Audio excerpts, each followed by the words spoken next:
Hi friends, இன்றைக்கி நம்ம ரொம்பவே யூஸ்ஃபுல்லான டிப்ஸ் தான் பார்க்க போகிறோம். நம்ம நிறைய பெண்களுக்கு ஏற்படுற முக்கியமான ஒரு பிரச்சனைன்னா அடிவேறு தொப்பையாக அப்படி பெருசாக இருக்கிறது.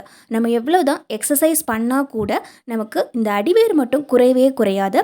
ஆனால் எக்ஸசைஸ் கூட இல்லாமல் ரொம்ப எளிமையாக நம்ம வீட்டில் இருக்கிற பொருளை வச்சே நாம் எப்படி ஈஸியாக இந்த தொப்பையை கம்மி பண்ணுறது அப்படின்னு பார்க்கலாம். ரொம்ப ரொம்ப யூஸ்ஃபுல்லாக இருக்குங்க. நானே ரொம்ப ஆச்சரியப்பட்டேன். இந்த அளவுக்கு ரிசல்ட் கிடைக்கும் அப்படின்னு நான் நினச்சி கூட பார்க்கல. ஆனால் ஜஸ்ட் 1 வீக்லேயே நல்ல டிஃப்ரென்ஸ் தெரிஞ்சுது. சம்டைம்ஸ் நம்ம சாரீ கட்டும்போது கூட நமக்கு அந்த வயிறு மட்டும் தள்ளி நிற்கும். நம்ம எவ்வளோ தான் சாப்பாடு கம்மி பண்ணாலும் சரி, அந்த அடிவேறு குறையவே குறையாது. மேக்ஸிமம் நிறைய பெண்களுக்கு பார்த்திங்கன்னா குழந்தை பிறந்ததுக்கு அப்புறமா தான் இந்த பிரச்சனையே ஸ்டார்ட் ஆக ஆரம்பிக்கும். அதுக்கப்புறமா நமக்கு கொஞ்சம் கொஞ்சமாக வயிறு பெருசாகி ஆகி நமக்கு அதிகமாக உடல் எடையும் அதிகரிக்க ஆரம்பிக்கும். இப்போ நான் ஒரு பேன் வச்சுருக்கிறேன். கடாய் நல்ல சூடு ஆகிட்டு இருக்குது. இந்த டைமில் நம்ம 1 கப் அளவுக்கு கொள்ளு எடுத்துருக்கிறேன். இப்போ நாம் இந்த கொள்ளை நல்லா வறுத்து எடுத்துக்கலாம். நம்ம நல்லா வறுத்துக்கிட்டே இருக்கும்போது கொள்ளுலேருந்து ஒரு எண்ணெய் பிசு மாதிரி வர ஆரம்பிக்கும். அந்த மாதிரி வர அளவுக்கு நல்லா வறுத்துக்கிட்டே இருக்கணும். கொள்ளில் பார்த்திங்கன்னா அதிகப்படியான ஃபைபர், அதாவது நார்ச்சத்து இருக்குது. அது மட்டும் இல்லாமல் புரோட்டீன் சத்தும் அதிகமாக இருக்குது. இது வெயிட் லாஸுக்கு ரொம்ப ரொம்ப ஹெல்ப்ஃபுல்லாக இருக்கும். அதே மாதிரி சைடு எஃபெக்ட்ஸ்ன்னு நமக்கு எதுவுமே வராது. நம்ம நேச்சுரலாகவே நம்ம உடம்பை கம்மி பண்ணுற மாதிரியும் இருக்கும். இப்போ நல்லா வறுத்தாச்சு. இதை நம்ம தனியாக எடுத்து வச்சுக்கலாம்.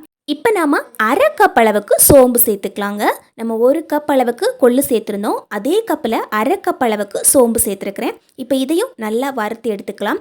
இந்த சோம்பு நல்லா வறுபடும் போது நம்ம கையில் எடுத்து பார்க்கும்போது நல்லா சூடாக இருக்கும். அதிகமான பசியை கட்டுப்படுத்தக்கூடிய சக்தி இந்த சோம்புக்கு இருக்குது. அதாவது நமக்கு வயிறு எப்போவுமே ஃபுல்லாக இருக்கிற மாதிரியே இருக்கும். இப்போது நம்ம சோம்பு நல்லா வறுத்துட்டோம். இப்போ நாம் 1/2 கப் அளவுக்கு ஜீரகம் சேர்த்துக்கலாம். அதே கப்பில் 1/2 கப் அளவுக்கு ஜீரகம் சேர்த்துருக்குறேன். இதையும் நம்ம நல்லா வறுத்து எடுத்துக்கலாம். நம்ம உடம்பை சீராக வச்சுக்கிறத காரணத்தினாலேயே இதுக்கு ஜீரகம் அப்படிங்கிற பெயர் இருக்குது அப்படின்னு சொல்கிறாங்க. இதுவுமே வெயிட் லாஸுக்கு ரொம்ப ரொம்ப யூஸ்ஃபுல்லாக இருக்குங்க. இதையும் நம்ம நல்லா வறுத்து எடுத்துக்கலாம். இந்த மாதிரி நம்ம வறுக்கும்போது கையில் இந்த மாதிரி எடுத்து பார்க்கும்போது நல்லா சூடாக இருக்கும். எல்லாத்தையும் வறுத்து ஒரு தட்டில் எடுத்து வச்சுட்டேன். நல்லா ஆறுனதுக்கு அப்புறமா நாம் இதை மிக்ஸி ஜாரில் சேர்த்துக்கலாம். நிறைய பெண்களுக்கு எடை அதிகமாக இருக்கும். ஆனால் அவங்களுக்கு ஜஸ்ட்டு வாக்கிங் போகிறது கூட டைம் இருக்காது. குடும்பத்தை ஃபேமிலியை எல்லாம் பார்த்துக்கிட்டு வாக்கிங்கும் போயிட்டு எக்ஸசைஸ் பண்ணிவிட்டு நமக்கு உடம்பை கம்மி பண்ணுறதுக்கு டைம் இல்லாமல் கூட இருக்கலாம். ஸோ அவங்க இதை ட்ரை பண்ணலாம். ரொம்ப ரொம்ப யூஸ்ஃபுல்லாக இருக்கும். இப்போ பார்த்திங்கன்னா நான் கொஞ்சமாக தனியாகவும் வறுத்து எடுத்துக்கிட்டேன். ஒரு 1/2 கப்புக்கு அந்த கொள்ளு மட்டும். அது எதுக்குன்னா நம்ம அடிக்கடி ஸ்நாக்ஸ் மாதிரி சாப்பிட்டுக்கலாம். அதுவுமே நல்லா இருக்குங்க. நமக்கு அடிக்கடி ஸ்நாக்ஸ் சாப்பிட்ணும் அப்படின்னு தோணும் இல்லைங்களா? அந்த டைமில் இந்த கொள்ளையில் ஒரு 2 டீஸ்பூனுக்கு வாயில் எடுத்து போட்டுக்கிட்டா நமக்கு அப்படியே ஸ்நாக்ஸ் சாப்பிட்ற மாதிரியே இருக்கும். இப்போ நம்ம நல்லா பவுடர் பண்ணிவிட்டு ஒரு பாட்டிலில் இதை ஸ்டோர் பண்ணி வச்சுக்கலாம். முக்கியமான பாயிண்ட், நம்ம இந்த அடிவேறு குறைக்கணும், தொப்பை குறைக்கணும் அப்படின்னா கண்டிப்பாக இனிப்பு சாப்பிடவே கூடாது.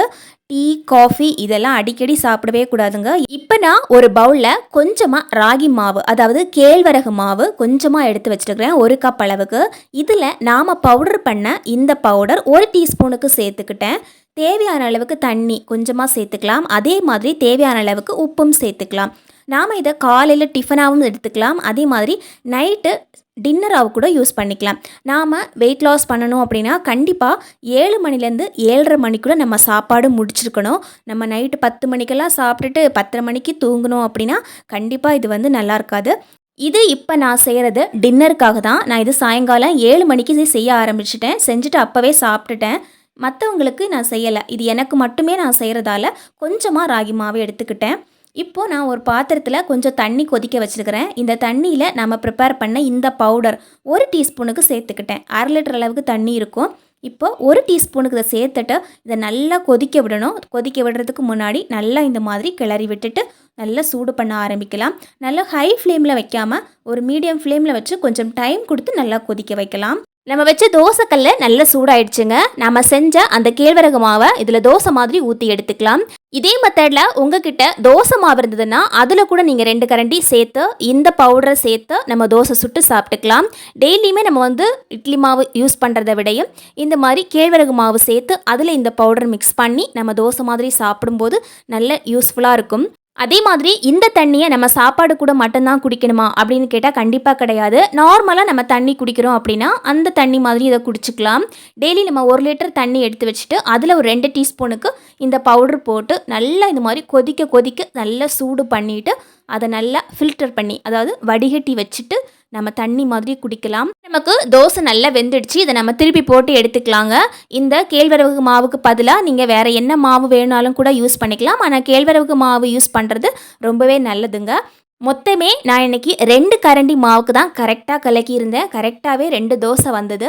நம்ம அளவுக்கு அதிகமாக கலக்கி ஃப்ரிட்ஜில் எல்லாம் வைக்கக்கூடாது. எப்பப்போ தேவைப்படுமோ அப்பப்போ இந்த மாதிரி கலக்கி எடுத்து யூஸ் பண்ணிக்கலாம். இப்போ தண்ணி நல்லா காஞ்சிடுச்சு. தண்ணி நமக்கு தேவையான அளவுக்கு வடிகட்டி யூஸ் பண்ணிக்கலாம். இப்போ நான் 1 கப் அளவுக்கு தண்ணி எடுத்து வச்சுருக்கிறேன். அதே மாதிரி 2 தோசையும் கூட போட்டு எடுத்து வச்சாச்சு.